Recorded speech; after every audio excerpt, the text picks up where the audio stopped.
Pere, pere, pere, pere, pere. Pere, pere, pere, pere, pere. Gotcha.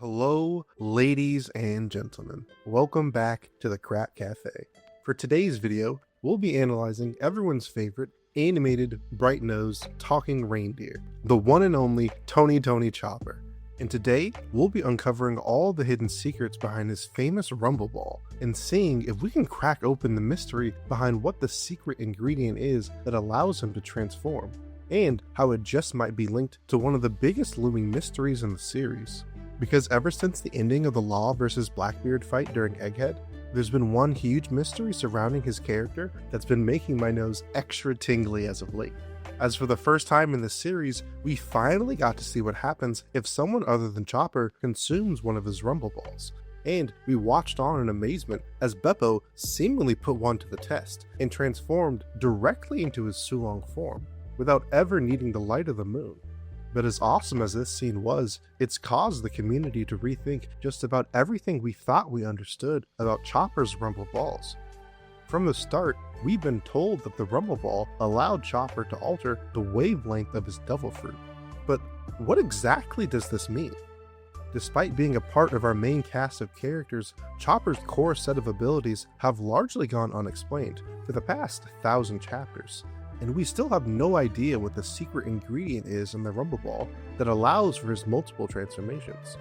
But now that we've seen that the Rumble Ball could also cause the minks to transform into Sulong, then is there some sort of hidden connection between the Rumble Ball and the effects of the moon? And diving even deeper, if we can get to the bottom of this mystery, I think it might just be the final clue we've been waiting for to unravel the truth behind the multiple white-haired, red-eyed transformations that we've seen thus far throughout the story. And through my research to get to the bottom of this rabbit hole, not only do I believe that I've discovered the secret behind how the Rumble Ball truly works, but once we understand it, I think it's clear that it might just be the only way to effectively counteract Emu's Domi Reversi powers, and reveals Oda's plans for Chopper's endgame role in the series, and how he plans for him to live up to his word and fulfill Dr. Hilaluk's dream, finally becoming a doctor who can truly cure any disease in this world. The one true Panacea. But first, before we get to cracking open the secret to the Rumble Ball, I'd just like to start by giving a huge thank you to everyone who's decided to subscribe to the channel and keeps up with my sporadic upload schedule. But as many of you already understand, good cooking takes time, and making these videos for you guys can take a lot of time, sweat, and sometimes tears. So, like any good One Piece fan, make sure you don't let any of your food go to waste, and watch to the end of the video to finish off your plate, because otherwise, I might just have to send one of my lovely chefs out to your table. But don't worry, because I do my best to make sure each and every one of these theories is as interesting and entertaining as possible. So if you get to the end and you feel satisfied, make sure to drop a like and subscribe for more of my delicious theories. And if you want to listen to my next theory early and check out some additional content, make sure to become a member to get early access to the audio-only version of the videos. Now, as arguably the coolest element of Chopper's abilities and moveset, as a kid growing up watching One Piece, the Rumble Ball was always an incredibly interesting concept to me. And it took Chopper from being more than just a series mascot in my eyes to a true combatant and genuinely interesting character. Yet despite being with Chopper ever since his introduction, outside of a few vague details, we truly know next to nothing about how the Rumble Ball actually operates, or even how a much younger Chopper managed to create it in the first place, as he developed the Rumble Ball off-screen well before he was ever introduced to the story. But from what we've been able to gather so far, the Rumble Ball effectively allows Chopper to gain access to more than the 3 standard forms given to Zone Devil Fruit users: their normal form, zone form, and hybrid forms. However, once Chopper consumes one of his Rumble Balls, for the next 3 minutes he gains the ability to transform into 4 additional forms that focus on enhancing specific parts of his body: his jump point, horn point, arm point, and guard point. These forms can apparently be reached thanks to the Rumble Ball altering the wavelength of his fruit. And these new forms give him much more versatility in battle, making for some very fun and creative fights. but its true strength wouldn't be known until Eni's lobby, and the reveal of Chopper's 8th and final transformation, Monster Point. You see, by taking 3 Rumble Balls in a desperate attempt to defeat Kumadori, Chopper effectively overdosed on the drug, completely losing control and entering what seems to be a pseudo-awakened zone state, allowing him to effortlessly defeat Kumadori. But in exchange for this power, the side effects are severe, and if it wasn't thanks to Frankie's intervention after he defeated Kumadori, Chopper would likely have lost himself to the form and eventually perish from exhaustion due to the form's immense strain on his body. And even after returning to normal, he was still unable to move on his own for several hours. However, post-time skip, Chopper has somehow gained the ability to shift into these alternate zone forms at will, without needing to take even a single Rumble Ball, giving him full control of his Brain Point, Heavy Point, Speed Point, Guard Point, Horn Point, and his newly developed Kung Fu Point, with him now only needing the Rumble Ball in order to enter his new Monster Point form, in which, after all these years of training, he's learned to maintain his sanity and truly harness its monstrous power. And after its effects were amplified by Caesar Clown going into Wano, Chopper can now stay in his Monster Point form for an obscene 30 minutes before needing to revert back. However, the cost of this elongated transformation period is an even heavier tax on his body, and after leaving his newly enhanced Monster Point form, he's left in his new, very unusual Baby Gramps form, putting him in an even more vulnerable state than ever before. Now, while the Rumble Ball and its powers have only continued to become more integral to Chopper's relevance as the story goes on, we've still only ever been left with our initial explanation as to how Chopper gains access to these additional forms. As Chopper initially explains, the Rumble Ball allows him to alter the wavelength of his fruit, but that's about all we ever got, and it was both the first and last times we ever heard of a devil fruit's wavelength, and to be honest, it never really felt like a genuinely satisfying answer. But thanks to this new Bepo Sulong reveal during Egghead, I think that all changes. Because while it still hasn't officially been confirmed that what Bepo ate was indeed a Rumble Ball, whatever mystery drug he was given by Chopper certainly looks like a Rumble Ball. So why not Rumble Ball if Rumble Ball shape? And if true, this would actually mark the first time in the series that anyone other than Chopper has eaten a Rumble Ball, bringing us one step closer to solving this mystery. Because while we still don't know what the Rumble Ball is made up of, or even how it really works, we do know a great deal about the Mink's Sulong transformation. And while on the surface the Sulong and Monster Point forms may seem wholly unique, they actually share a remarkable amount of similarities. As once a mink stares into the light of the full moon, they'll begin their transformation into their powerful Sulong forms, in which their fur grows noticeably longer and turns completely white, and their eyes a bright shade of red.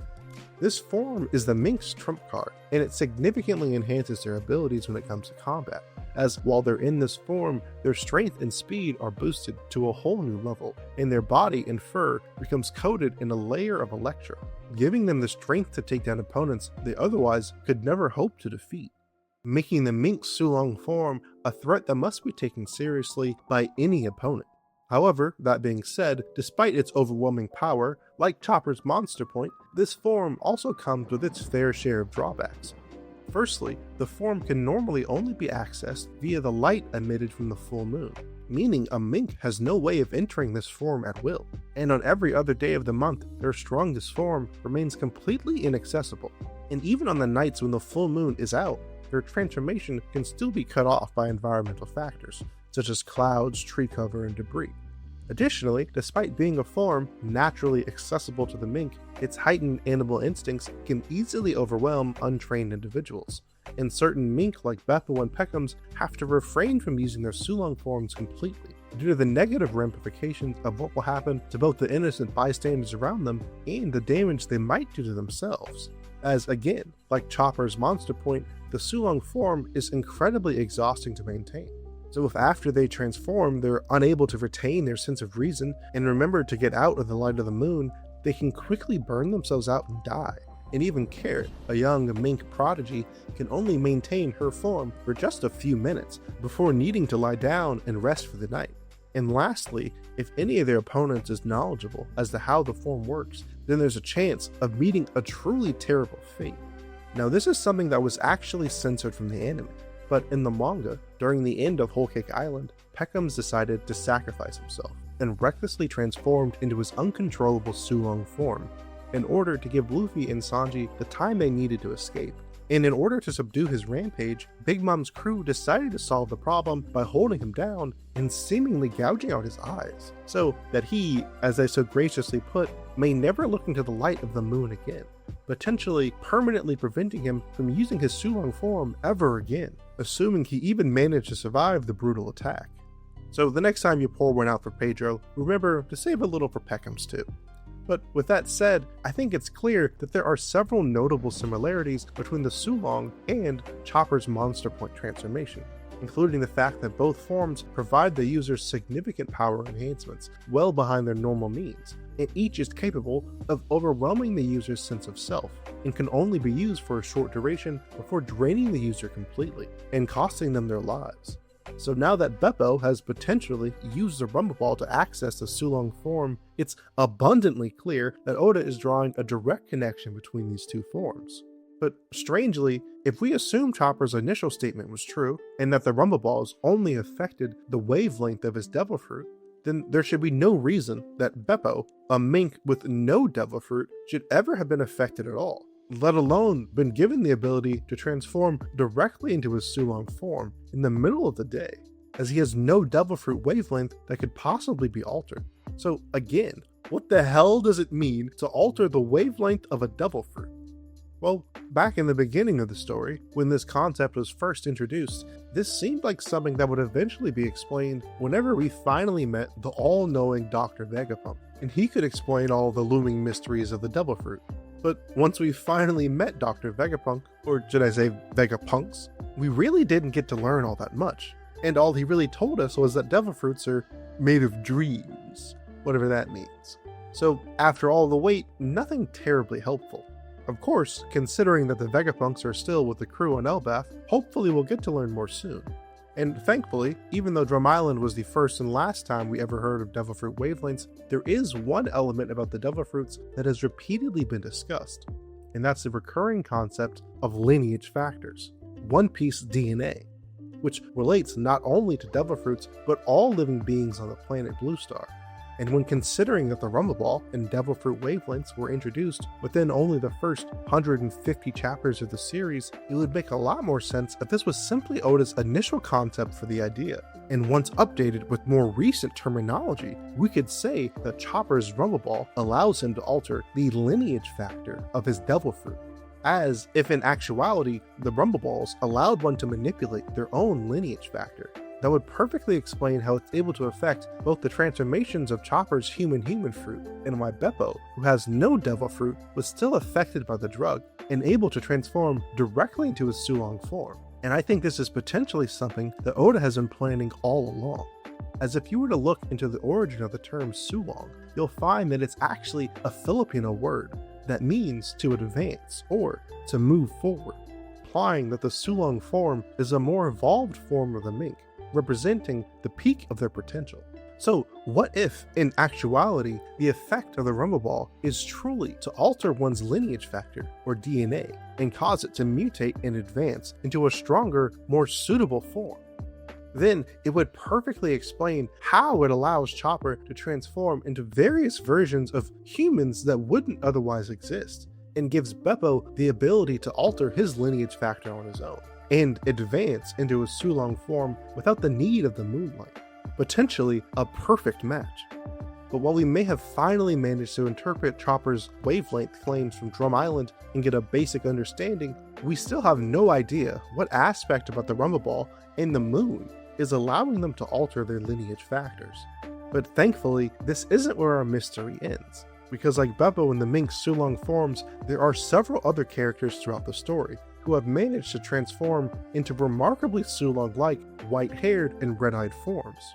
with the list including the likes of Hody Jones, who reached this form after heavily abusing the energy steroids in Fishman Island, and afterwards was left permanently aged as a side effect of the misuse. Then there's King, and the members of the incredibly powerful Lunarian race, who seem to naturally possess their trademark white hair and red eyes. And most recently, we have Luffy, who gains these traits when he's in his Gear 5th form. And while these forms and their potential connections have long piqued our curiosity, I don't think anyone in the One Piece community has actually managed to give an adequate solution to this connection. Until today.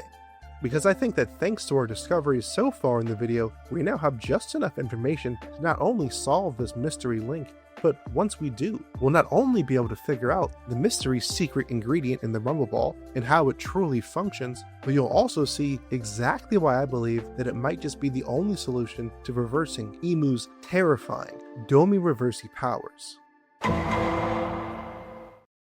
So starting off, in order for us to prove that all of these white-haired, red-eyed forms are indeed all the same Sulong-esque Advanced Lineage Factor form, or ALF for short, I think it's best that we first identify the common denominator between them, which is actually a little harder than it looks, and is probably a large part of the reason why this mystery was able to remain unsolved. Because every single one of these characters seems to enter this all-white form in a completely different way.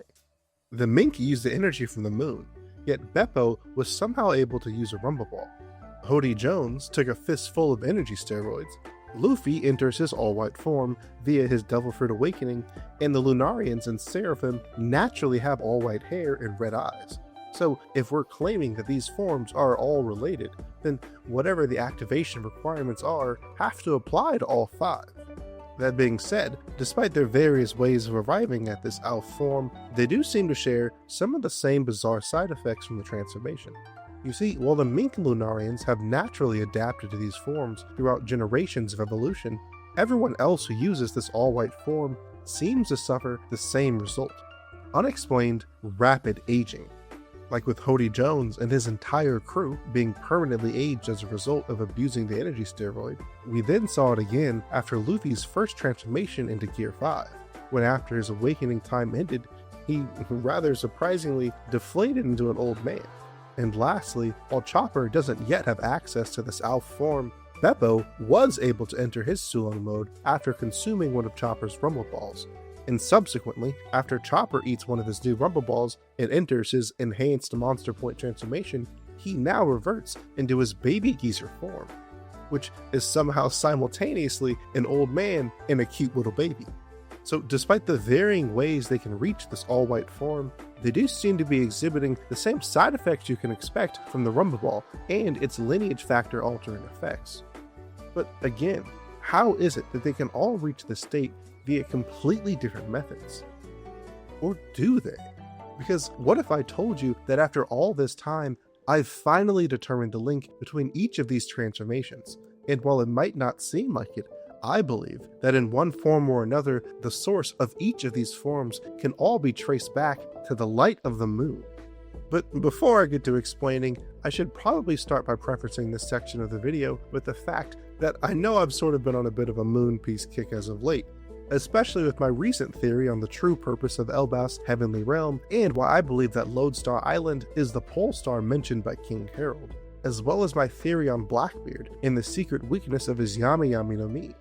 So now, after this video, I'm sure I'll have built up a reputation for myself as being a bit of a Moon Piece nut. But when it comes to cracking open this power-up Sudoku, it just so happens that all roads lead back to the moon, and the fact that the Rumble Ball has a capacity to activate Beppo's Sulong transformation, Oda's final puzzle piece before he reveals the truth.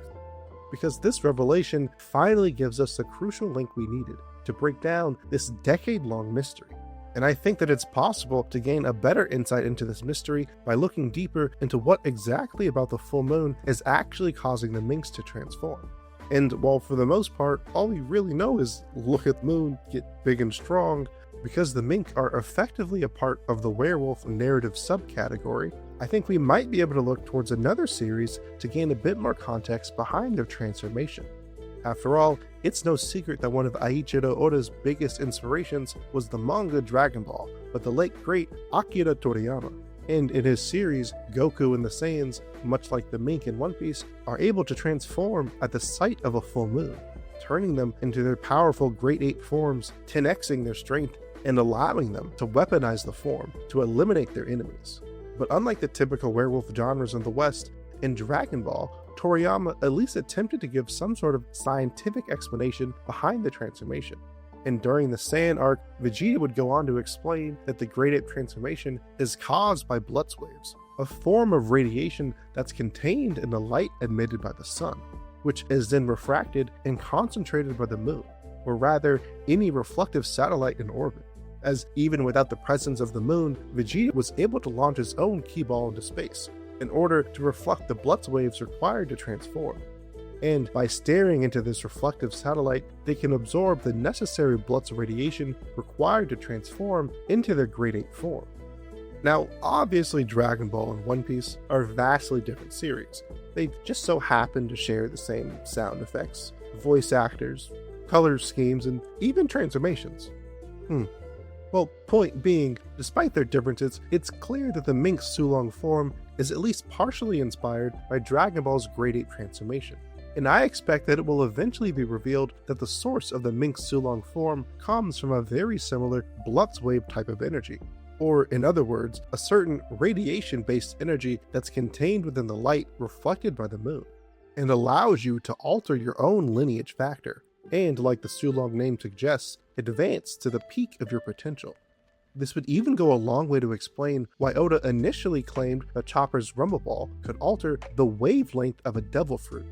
as light and radiation actually come in the form of a wavelength, and exposure to excessive radiation is capable of causing mutations in your DNA, or as known in the One Piece world, your lineage factor. And not only does this perfectly explain why the mink begin to advance into stronger forms under the light of the moon as their lineage factor begins to mutate, but it also perfectly explains all of the established characteristics of this form, as excessive exposure to radiation can also cause damage to cells, causing everything from advanced aging, whitening of hair, and even an arrhythmia, or in other words, an erratic heartbeat. And I believe that this idea may be the final clue to solving this entire mystery, because since we know that after eating a rubber ball, Bepo was able to enter his Sulong form without the aid of a full moon, it must mean that the base ingredients used to create it in some way relates back to this special energy coming from the moon. But with that said, how is it that the rest of these forms connect back to the moon? Or more specifically, the Blutz waves it potentially emits? Well, let's start with possibly our strongest piece of evidence. The fact that the only members of this list that naturally exhibit the characteristics of this form are the members of the Lunarian race, or, when translated from Latin, the people of the moon, who in the time before the Sea Circle calendar used to live as gods on top the Red Line, arguably one of the highest natural places of elevation in the One Piece world. And while their relatives, the Skypians, likely also descended from the moon at the same time, it's only the Lunarians who possess their distinctive white hair and red eyes, potentially a side effect of their increased exposure to the moon's radiation while living on the Red Line, as opposed to their genetic cousins who chose to settle down within the very clouds themselves, which, as we know from Carrot and Wanda's fight against Perospero, can be enough to block out the moon's lineage factor altering effects. In a way, tying the Lunarians and their genetic differences compared to the three other sky races directly to the effects of prolonged exposure to moonlight. This could even be the reason the Lunarians as a whole are so much stronger than their other Skypian counterparts, as thanks to the increased exposure to the moonlight, their lineage factors were able to advance and evolve at a much faster rate, and can effectively be looked at as a naturalized version of the Sulong, or Alph form of a normal Skypian.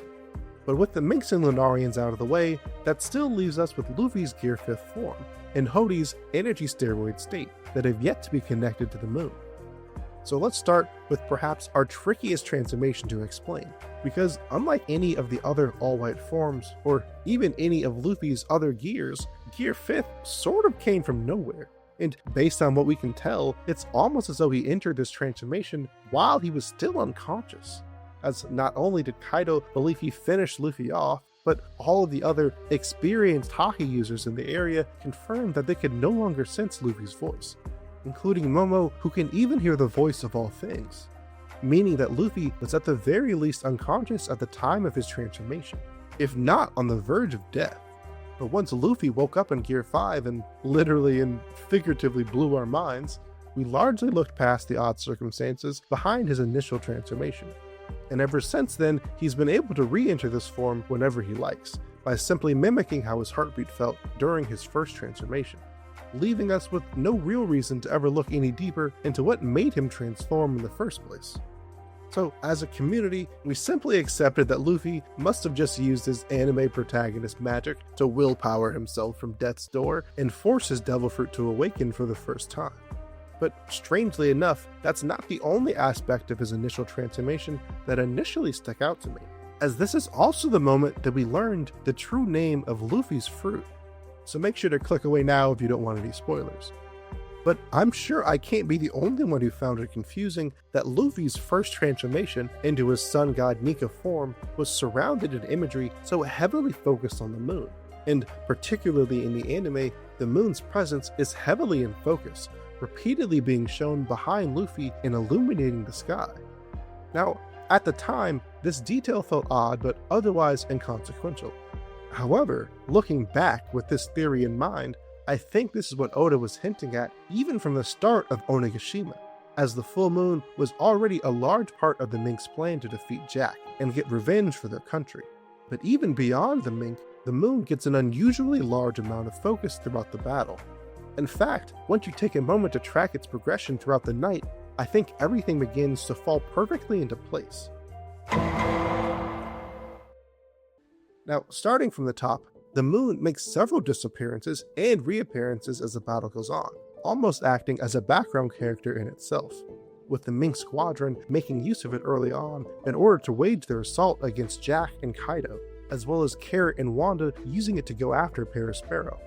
However, once the battle got going and Kaido entered his dragon form, his mere presence was enough to cause the clouds to roll in, blocking out the moon and inadvertently cutting off Wanda and Carrot's Sulong transformations. But once Luffy made his way back up to the rooftop after learning more about his conqueror's haki, he was finally able to clash with Kaido as an equal, with the impact tearing open the very heavens themselves and repeating one of the coolest tropes in the story, and once again exposing the battlefield to the light of the full moon, allowing Nekomamushi and Inuarashi to transform into Sulong once again, which led to them finally bringing down Jack and Perospero. But more importantly, what's relevant to our theory today is that this means that just a short time later, once Luffy is defeated by Kaido and left for dead on the rooftop, that the light of the full moon was still fully illuminating the castle and left to shine down upon him. So what if, like at the start of the arc, when Luffy was first defeated by Kaido, after being knocked completely unconscious, Luffy's eyes stayed open, still fixed upon the enemy and the horizon, which in this case would have resulted in Luffy inadvertently staring directly into the full moon, and, like the Mink, absorbing an untold amount of lunar energy through his eyes. And if the light of the moon can truly alter lineage factors and cause them to mutate and rapidly evolve, then this would be the perfect explanation behind how Luffy was able to transform into Gear 5th for the first time, whilst also being fully unconscious. Because even though he can enter the form as he likes now, I believe that his first transformation was completely coincidental, which in my opinion is obvious from the fact that once Luffy wakes up, it's clear that he has no idea what's going on, or even what's happening inside his body. Whereas if he had intended to enter this form, you might expect him to instead be surprised that whatever last-minute trick he may have tried actually succeeded. But if he had spent the last several minutes unconscious and absorbing moonlight, and therefore blasting his Devil Fruit's lineage factor, then just like when Chopper was able to force his Devil Fruit to pseudo-awaken for the first time by taking 3 Rumble Balls in a short period, the excessive lunar energy must have forced Luffy directly into Gear 5th, his own Zone Awakening form. This would even go a long way to explain how much importance is placed on the moon after he transforms, and fully explains our introduction to the sun god having so much moon imagery.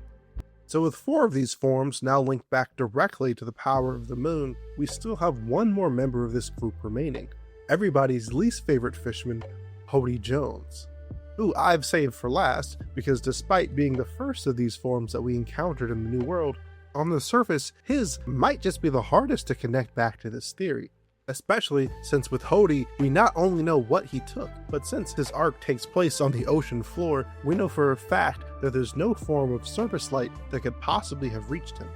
So how on earth could he possibly fit into this theory? Well, while it's true that no light from the surface could have reached him, Fishman Island does in fact have its own source of light, the sunlight tree Eve, which is somehow capable of taking in light from the surface and redirecting it into its roots below ground. So while this may not sound relevant at first, as we've been discussing the effects of moonlight this entire time, I actually have a little bit of a confession, because earlier I may have told a little bit of a fib. Because while I do believe the moon plays a key role in this theory, let's just remember that the moon's light is not actually its own. But at all times, moonlight is a result of the sun's light hitting its surface, and then being reflected back onto us. And if you were paying attention earlier, you'd remember the Blutz waves that affect the Saiyans and likely inspired Oda's Sulong form are actually constantly being emitted by the sun's light, but are unable to cause a grade 8 transformation until the light is first reflected and concentrated by an orbiting satellite acting as a filter. Ergo, the source of this lineage factor altering power is not simply the moon and its light, but is and has always been the sun. And while the source of this mystery energy in Dragon Ball being the sun isn't all that meaningful, in One Piece, the sun and its symbolism have been incredibly important throughout the story, with it being the universal symbol for freedom and unity. And even more recently in the story, it's gained even more important, as we've been introduced to the concept of the Mother Flame, a form of endless energy created by Dr. Vegapunk, and an attempted replica of the Great Kingdom's technology, and a failed stepping stone on his way to achieving his true dream of creating an artificial sun, a source of limitless energy intended to liberate the world. So it should come as no surprise that in actuality, it's the sun that holds the key to this theory.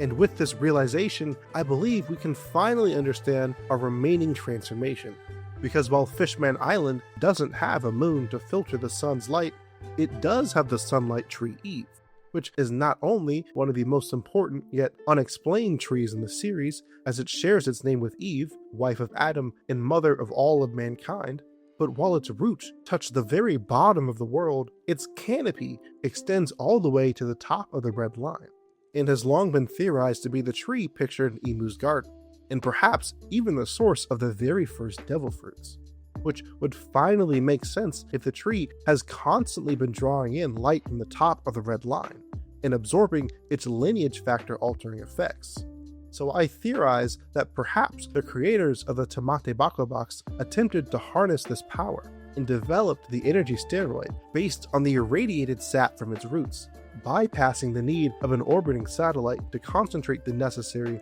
Blutz waves from the sun, by ingesting a concentrated form of said light in the form of the energy steroid. And if this assumption is true, we can now understand the full picture of this puzzle,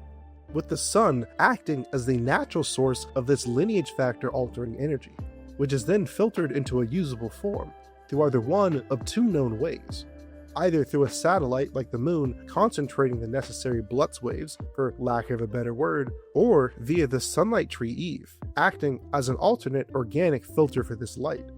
From there, this light can either be encapsulated and stored for use when the full moon isn't out, like in the case of the energy steroid likely being created from the sunlight tree Eve, and the rumble ball evidently mimicking the effects of the moon. Or it can also be absorbed directly through the eyes or skin, causing the subject's lineage factor to mutate and advancing them to the peak of their potential. Or, in the case of devil fruit users specifically, altering the way their devil fruits function directly, and forcing zone fruit users into their awakenings. Which, as a side note, all seem to share a remarkable amount of similarities to this elf form. But even without a zone devil fruit or mink ancestry, you can still enter this form, only at a much greater cost, as instead of slowly adapting to this form over generations like the mink and Lunarians, or altering a devil fruit's lineage factor, you can take a larger dose to alter your own lineage factor directly, giving you instant access to all the same strength as a Sulong transformation, but at the cost of doing permanent damage to your cells, aging the subject forever, unlike the devil fruit users who only temporarily receive this debuff.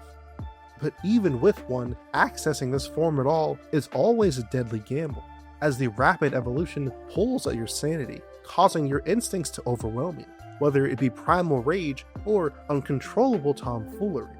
And if you're unable to come to your senses and revert from the form, the heavy toll it takes on your body will eventually do you in. So while I feel that we definitely have a solid understanding of how this all works, there's really only two questions remaining. Why is a 15-year-old reindeer at the center of this mystery? And now that we know the significance of the Rumble Ball, and the fact that seemingly if Chopper was a better series mascot and ever felt the inclination to share some of his Scooby snacks with Luffy, that he'd probably already have access to this form, what role will it play in the upcoming endgame of the series?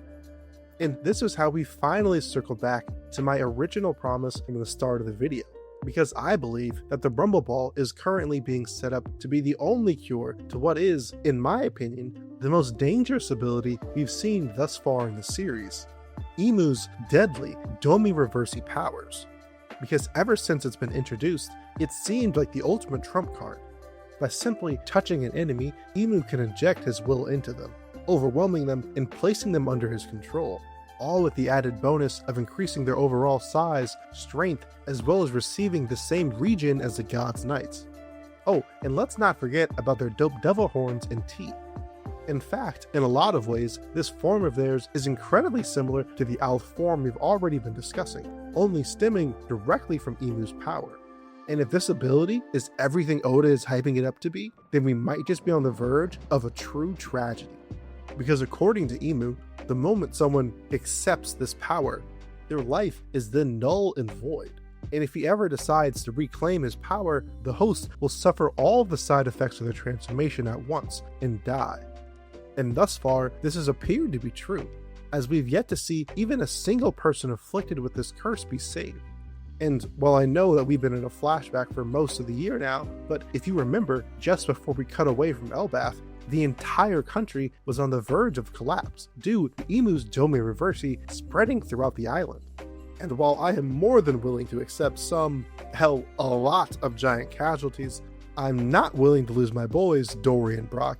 And to be completely honest with you, this is not the kind of heartbreak I'm sure I can take in this economy. But thankfully, if what I'm theorizing about the Rumble Ball's final purpose in the story comes true, it will likely not only be the only way to cure this curse, but will finally allow Chopper to achieve his long-held dream of becoming the Panacea, a doctor capable of healing every form of sickness in this world. Now, before we get into the last section of this video, I want to start by giving a special thanks to a longtime friend of the channel by the name of Mr. Bushido, as this video would probably have ended sooner if he hadn't reached out. Because a couple months back, while I was still in the beginning stages of this video, I got a very interesting Discord message that caught my attention. Hey Crap, do you think there's a connection between these two? Accompanied with a side-by-side of the Domi Reversi giants at Elbaf, and an image of the Ice Oni from the Battle of Onigashima,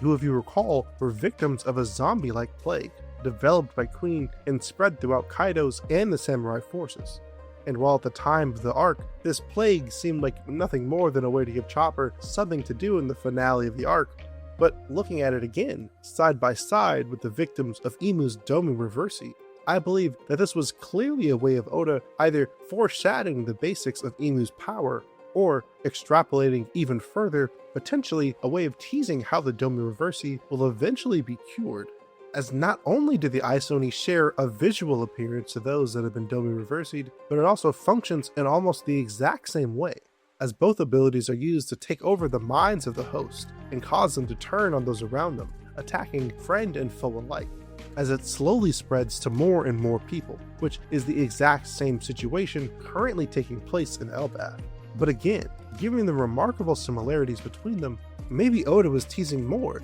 than just how the Domi Reversi ability would function. And it's possible that it's also hinting that our beloved doctor, Tony Chopper, will finally be the one to break Imu's spell. After all, as his mentor Dr. Hidalok once taught him, not every sickness is in the body. Some diseases are in the heart and mind. And given that we've seen multiple characters be taken over by Emu, yet haven't encountered even a single survivor, this certainly seems like the kind of issue we'll need to contact a physician to correct. So as the man who inherited Hirulook's dream and has proven to be one of the world's greatest doctors time and time again, Chopper is certainly my #1 candidate to take on the task, especially since he just demonstrated the ability to handle such a similar affliction.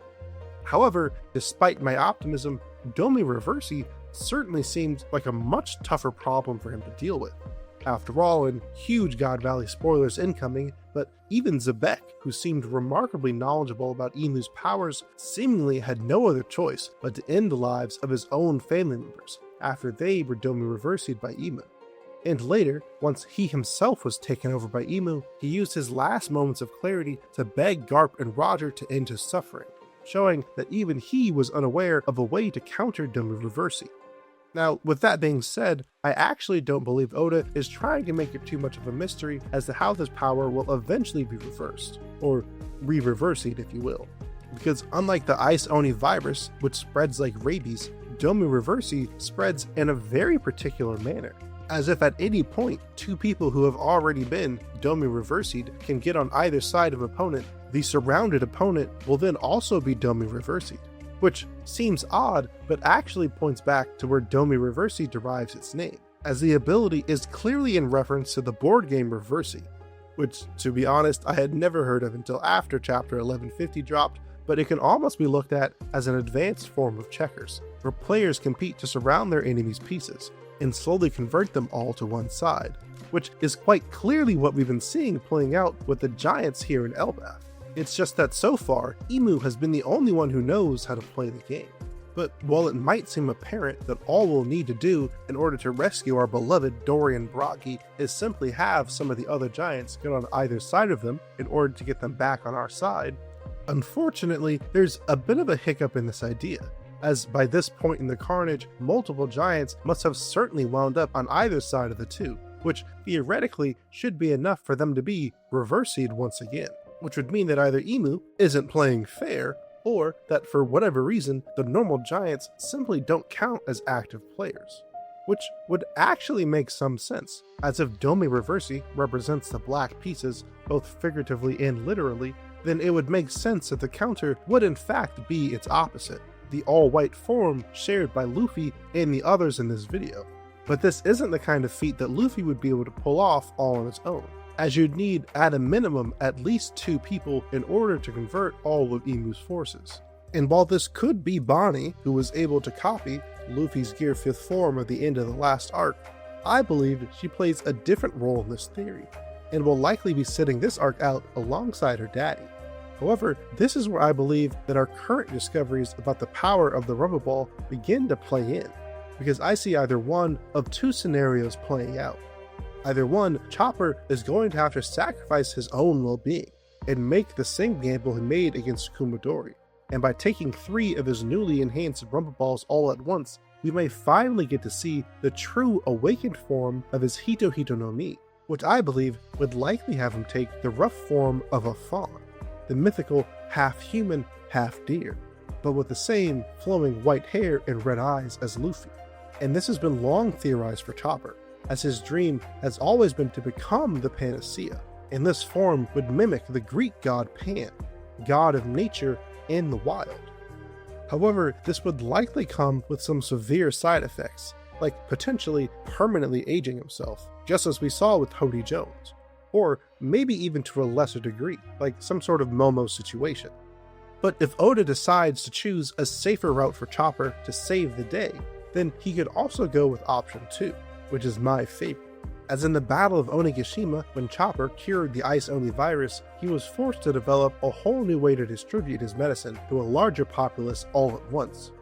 And in turn, he developed his Chopperphage nebulizer, a massive canister that can be launched from a cannon and explodes with a gaseous form of the drug. So now, in Elbaf, what if Chopper utilizes the Rumble Ball in a similar fashion? This would allow Chopper to target a group of giants all at once, triggering a chain reaction and dispelling Emu's spell over the giants. And not only do I think this is a safer option for Chopper, but would tie in perfectly to one of everyone's favorite early One Piece scenes, as firing off an aerosoled form of the Rumble Ball here on the Great Atom Tree of Elbaf in order to save the giants and create an army of warriors of liberation, then it could make the perfect callback to Drum Island, which conveniently also shares its name with the Drums of Liberation, which are a trademark in Luffy's Gear 5th form. And I think Oda already gave us a taste of this exact scenario playing out, as after being inspired by Luffy's Gear 5th form, Bonnie was also able to access this Nika-like form